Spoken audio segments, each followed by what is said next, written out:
Tā šonedēļ uzturoties oficiālā vizītē Ukrainā uzsvēra valsts prezidents Andris Bērziņš.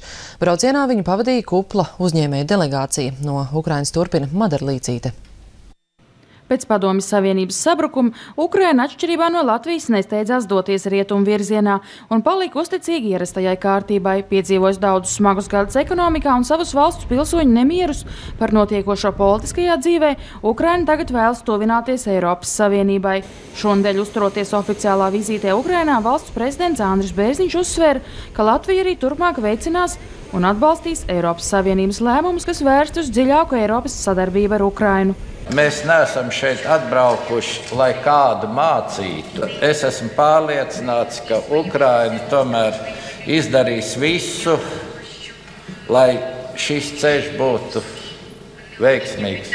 Latvija vienmēr ir bijusi mums līdzās un atbalstījusi mūsu ceļu uz Eiropu.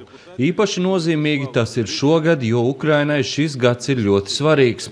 Jau novembrī mēs ļoti ceram Viļņā parakstīt līgumu, kas mūs vedīs uz Eiropu. Latvija ir gatava sniegt palīdzību jautājumos, kas Ukrainā ir būtiski integrācijā Eiropas Savienībā. Savukārt mūsu uzņēmēji ir ieinteresēti Ukrainā atrast sadarbības partnerus. Prezidentu vizītē pavadīja 50 uzņēmēji. Interese no Latvijas puses bija tik liela, ka mēs gandrīz dabūjām otru lidmašīnu pasūtīt. Ārsts un uzņēmējs Kaspars Ivanovs cer atrast darījumu partnerus un Ukrainā reģistrēt dabas vielu medikamentus, bet smalkurotu dizaineri Ilze Sildere uzskata, ka ukraiņu maciņi viņas radītajiem darbiem būs dāsnāki.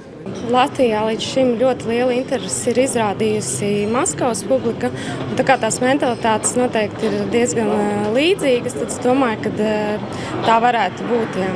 Mūsu kompānija veido produktus tieši saaugstēšanās slimību grupā, tad arī dažādus dabīgus vitamīnus. Līdz ar to šie produkti ir dažādām patērētāju kategorijām. Bet galvenā lieta ir tā, ka viņi ir izstrādāti Latvijā, Latvijas zinātnieku atbalstīti produkti sadarbībā gan ar farmaceitiem, gan ar Latvijas ārstiem. Jau šobrīd Latvijā mācās vairāki ukraiņu studenti. Vidzemes augstskolas rektora cer vienoties ar Ukrainas kolēģi, lai studentu skaits tikai vairotos. Mēs esam ārkārtīgi ieinteresēti partnerībā. Tā ir iespēja mūsu studentiem, tā ir iespēja mācību spēkiem, tā ir iespēja mūs aprobēt mūsu zināšanas, mūsu pieredzi, ienest jaunas lietas kolēģu pieredzē.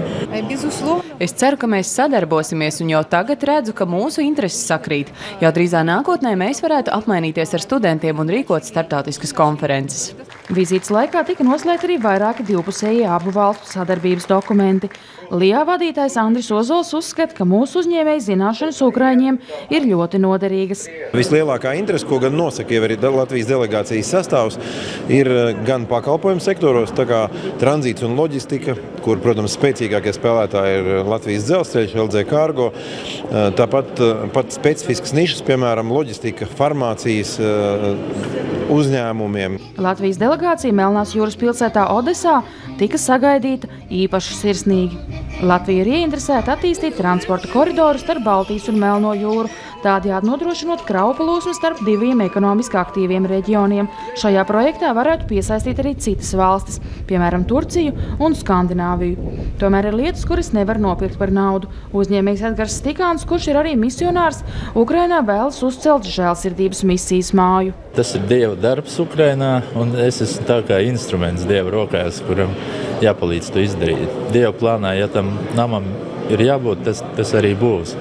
Aizvadītajās 2 dienās Kijevas ielās plīvoja Latvijas karogi, tādējādi vēlreiz apliecinot, ka skaitliski mazā Latvija var būt nozīmīgs partneris un atbalsts daudzkārt lielākajai Ukrainai. Saskaņā ar Centrālās statistikas pārvaldes datiem, pērn Latvijā dzīvojošo ukraiņu skaits ir bijis lielāks par 48,000 cilvēku, un tā ir 3. lielākā mazākumtautību grupa pēc krieviem un baltkrieviem.